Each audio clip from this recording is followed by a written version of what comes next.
자, 앞서 보신 것처럼 헌법재판소의 고민이 길어지면서 그 배경을 두고도 여러 해석이 나오고 있습니다.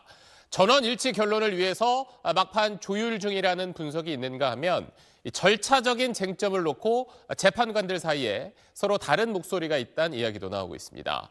그렇다면 이 절차적 쟁점이란 건 어떤 게 있고 또 재판부가 이걸 어떻게 판단할지 이 내용은 한성희 기자가 짚어봤습니다.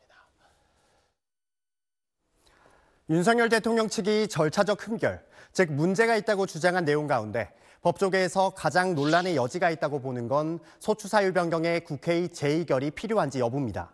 국회 측은 두 차례 준비기일 과정에서 탄핵소추 사유 중 내란죄 등 형법상 범죄 부분을 사실상 철회한다고 밝혔습니다.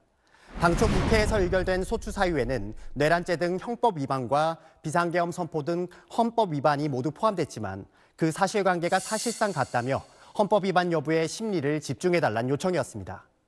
윤 대통령 측은 소추 사유를 바꾸려면 국회의 재의결이 필요하고 특히 내란죄 철회는 소추 사유의 80%를 철회하는 것이라며 탄핵 심판은 각하돼야 한다고 반발했습니다.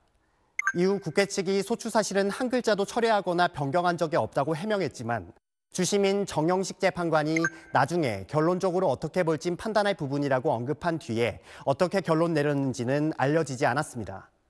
다른 쟁점으론 헌재가 검찰 조서를 증거로 채택해 형사소송법 전문법칙을 위반했다는 주장이 있습니다.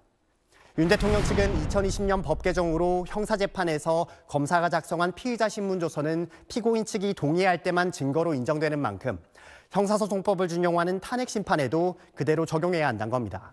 하지만 헌재는 재판관 전원의 평의를 거쳐 증거 능력을 인정하겠다고 밝힌 만큼 이 판단이 뒤집힐 가능성은 크지 않아 보입니다.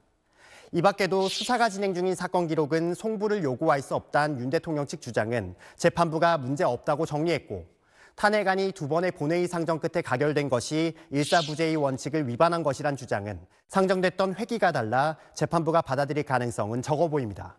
SBS 한성희입니다.